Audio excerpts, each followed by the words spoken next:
problem of legitimacy in terms of representation. As you know that 172 countries out of 192 United Nations members were excluded from this G20. First, the G20 has never proclaimed itself to be the main economic forum of the world. Officially, the name of the forum is the main economic forum of participating countries. This alone shows modesty in our approach to the world and its problems. Second, of course, despite its huge economic might, the G20 nations are aware that they need to lead by example and not by imposition of their decisions on others. G20 has its own terms of legitimacy. It covers 90% of the world economic product and more than 80% of our world reserves, and also at the same time more than 65% of the population belong to the G20 countries.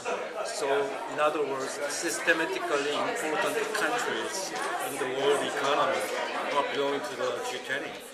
Increasing capacities for other countries to be part of the global process, to be part of the decisions that actually will make a huge impact on the further development aid, on the further, the financial architectures, and that's why, this is the most important, how these G20 countries will be able to use the outreach, networking with the countries that never been in a, like a pool of donors, those who are rich and who have actually most of the resources in their hands.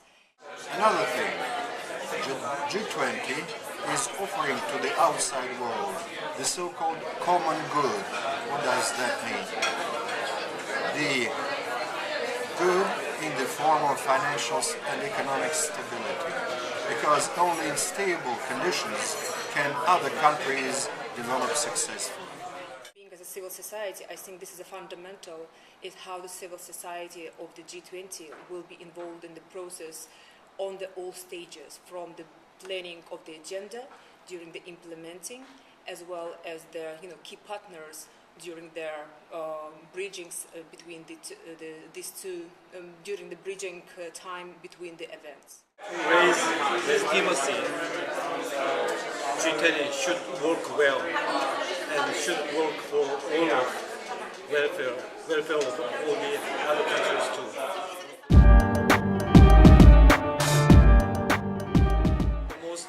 Hot issue right now is currency devaluation issue, but we can couch that issue within a more broader term, like a sustainable, strong, and balanced growth. So if that's solved, then we can more freely focus on development issue. As far as problems of developing countries are concerned, G20 is only beginning to develop a specific agenda, and the Seoul Summit will be a turning point in this respect. A whole working group dedicated to these issues is now busy preparing proposals. These will be wide-ranging proposals, varying from liberalization of trade in support of the poorest countries down to promotion of education in these countries. For the development issue, I think G8 and G10 processes can go hand in hand by creating a very good collaborative working relationship. For example, G8 can do something more about achieving Millennium Development Goal, and G20 can do something more about growth-oriented approaches, such as dealing with infrastructure building, knowledge sharing, and human resource development. So I don't think these two bodies work for development as complementary rather than, I would say, cooperative, complementary. The most important and the challenge that G20 will face, they put a very ambitious aim as to make a development as a priority for the agenda. The question which is still unclear, how we can guarantee that there will be additional resources allocated for their fulfillment, the commitments that will be done in Seoul.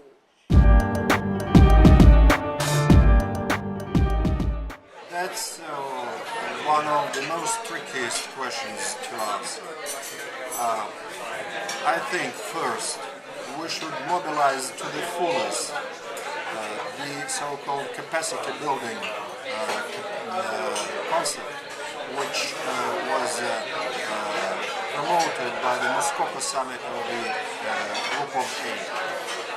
This capacity building envisages the transfer not this much of financial resources, but of experience, of best practices, and of technical consultancy in order to, figuratively speaking, to learn people to fish for themselves, rather than to supply them endlessly with the caught fish. Secondly, we should make full use of resources which have already been pumped by developed countries into international financial institutions, such as the World Bank, the International Monetary Fund, and regional development banks. And thirdly, of course, we need to enhance cooperation between old, traditional, and new donors. That's fundamental for the civil society to be much more active currently, to work one by one to the government in order to make, maybe this is a slow process, but for advocating to include these particular issues such as health and education in every agenda that is touching the global issues. When I came to Moscow and to this conference, I was looking forward very much to hearing especially views from Russia and views from Moscow about Russian role in the G8 and the G20 and what issues they thought were important and how much focus they were going to put especially on development issues. What I really enjoyed about the conference was that I did hear those Russian views, but I also heard other views. There were Canadians there, Korean representatives, other European representatives. So it was great to get a real international exchange of views, and I learned that from all those different points of view, people are taking the G20 very seriously. They're taking also the previous commitments made by the smaller G8 seriously, holding the G8 to account. And they are, on the whole, but with differing degrees of priority, seeing that development is one issue that has to come onto that global agenda. You can't have a global agenda that doesn't face up to the extent of poverty that still exists in the world today. So that leaves me more hopeful for the Seoul Summit and more hopeful for the idea that development will be firmly considered and put on the G20 agenda. I'm hoping that when they talk about development, they won't only say growth is the answer to all our problems, whether advanced countries or poorer countries, but they'll recognise that to affect poverty, growth has to be pro-poor, it has to tackle inequality, and it does still need significant investments of international aid as well as the supportive policy framework. So a lot of food for thought, a lot of interesting people, and a lot of encouragement about the active role that Russia is playing.